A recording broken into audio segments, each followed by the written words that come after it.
कंचा सोरष तेल 2 स्पून ऊपर एड करदे तापर देखिए आर टेस्ट एत बढ़ी ना आप भात रोटी परोटा पूरी जहाँ सहित भी खाइबे बहुत भल लगे। यहाँ मो जेजेमा रेसिपी आपण मैंने तो जन्नी आलू पोस्त बहुत डिफरेंट वे बनाऊे थे ये रेसिपी ट्राए करूँ आपण बाकी सब रेसिपी भूली जाए। तो चलते देखा मुझे केमती बनई देखो मुझे जन्नी के भल भाव धोईकी रखी चांचिकी काटिदेवी तापर ये मुझे 5 स्पून हम पोस्त दाना माने पॉपी सीड को भिजे रखी टीस्पून 5 टीस्पून मेडी नहीं गोटे अध घंटा आगुरी भिजे ये से भिजे जाइए पोस्त आउ 2टा कंचा लंका किसी रसुण कोला को आम गोटे फाइन पेस्ट बनवा।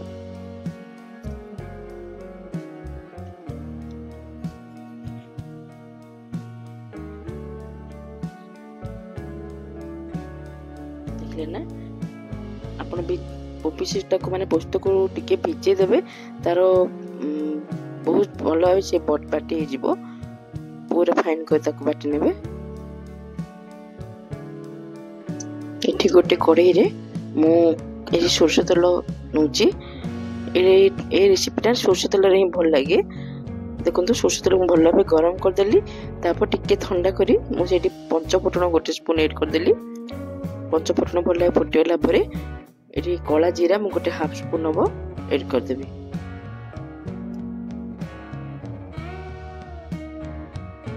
कला जीरा पंचफुटन सब भल भाव फुटीगला परे मुझे आलू को ये कंचा आलू को मु धोईकी काटिची ताको भल भाव काटिकी धोईकी पानी तार एक्स्ट्रा पानी थी ताको भल भाव पोछिकी तेल रे मु ऐड करके ताको हमें भल भाव भाजी नबा।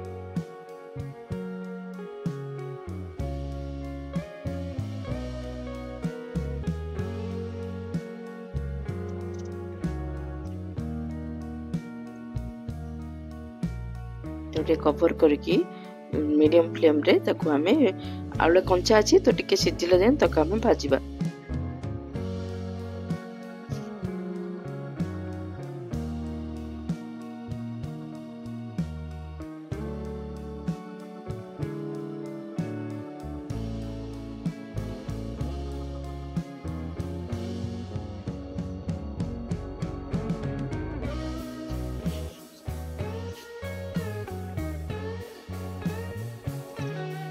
एठी मु लूण ऐड कर देली टेस्ट कर आपको एठी लूण ऐड कर देबे आउ गोटे हाफ स्पून बोले हल्दी गुंड ऐड कर देली।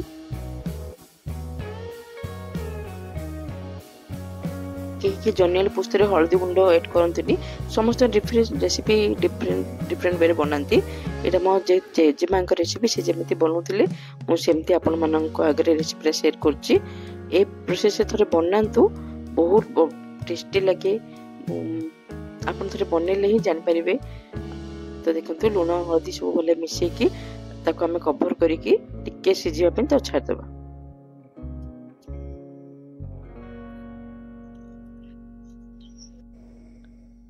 आलू आमर 40% 50% सीझी गलानी ए स्टेज रे पियाज को देखो पूरा पतला पतला कर काटी रखी से पियाज को आम ये ऐड करदे।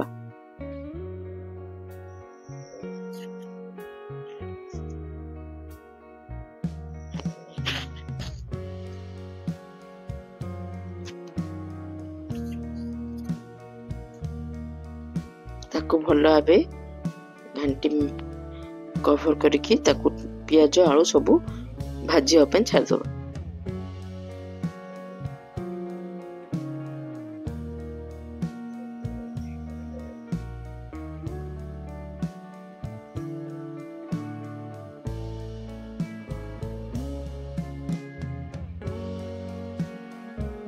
बढ़िया भाव सीझीगला आमर आलू पियाज आलू टिके क्रिस्पी देखले ना तार आउटर लेयर टिके क्रिस्पी हो गलानी।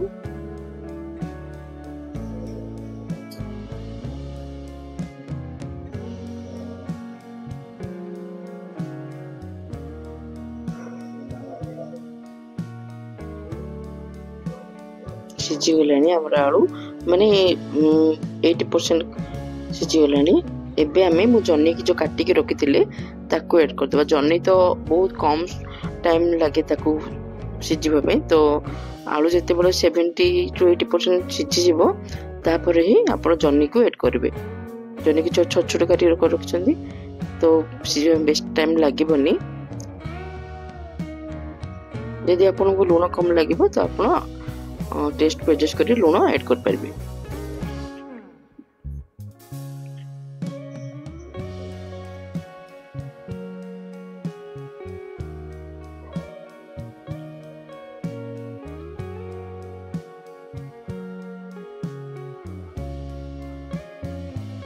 ताको कवर करी आमे जन्नी को टिके सिझिया पे छाड़ दबा।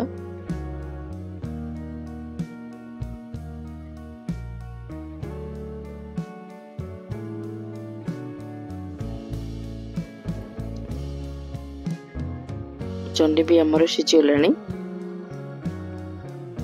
फ्रेश जन्नी नेबे पूरा कौन जन्नी फ्रेश जन्नी नेले ए रेसिपी बहुत भल लगे।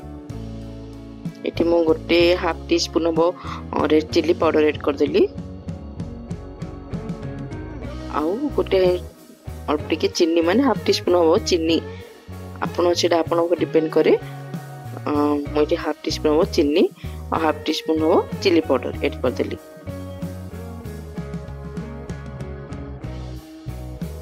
ताको भल मिक्स करनबा।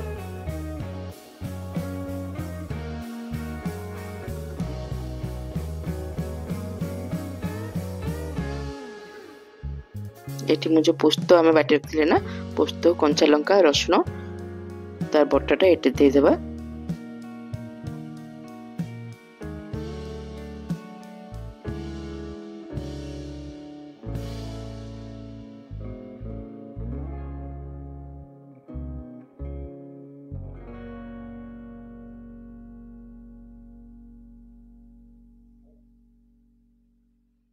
ताकू गोटे 2 मिनट खंडे कवर करके हमें ताकू कुक होबे छाड़िबा। देखंतु हमरो भल भाबे सेटा हमरो माने होइलानी कसी होइलानी। तो एठी हमें मु गरम पानी रखिथिली गरम पानी करी रखिथिली ताकू गोटे ग्लास हबो गरम पानी मु ऐड करदिली। आपन जति की दरकार तारो गाढ़ा कंसिस्टेंसी ताकू देखि के आपन पानी ऐड करिवे। जेतुरी पोस्त पड़ची से रही गले फुटीगला परे गाढ़ा हो तो ताकू देखिए आप गरम पानी ऐड करेंगे। पानी गरम कर ऐड करेंगे ठंडा पानी जमा ऐड करेंगे पानी गरम करके ही ऐड करेंगे।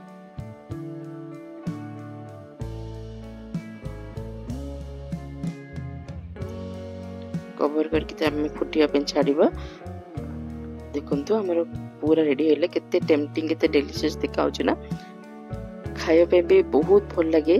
थरे ए प्रोसेस बनातु तापरे जानिबे बहुत टेस्टी लगे। अल्प समय रे बनिकी आ कम तेल कम माने मसाला पूरा कम एटी मो 2-3टा कंचा लंका फाड़ करके ऐड कर देली। आर फ्लेवरटा बहुत भल लगे। एटा जमा स्किप करिवेनी। लास्ट रे कंचा लंका 2-3टा फाड़ करके ऐड कर देले ना तार फ्लेवरटा बहुत भल आसे।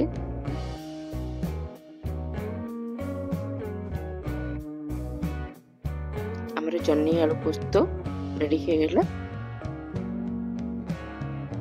गरम गरम भात सहित मते खाଇବା ପାଇଁ बहुत भल लगे। एटा आपण माने रोटी परोटा पूरी सहित भी एंजॉय कर परिबे। तो फ्रेंड्स जदि आपण मानकु वीडियोटी भल लागुची देन प्लीज चैनल को सब्सक्राइब करंतु वीडियो को लाइक करंतु शेयर करंतु कमेंट करंतु। रहुची फ्रेंड्स नमस्कार जय जगन्नाथ।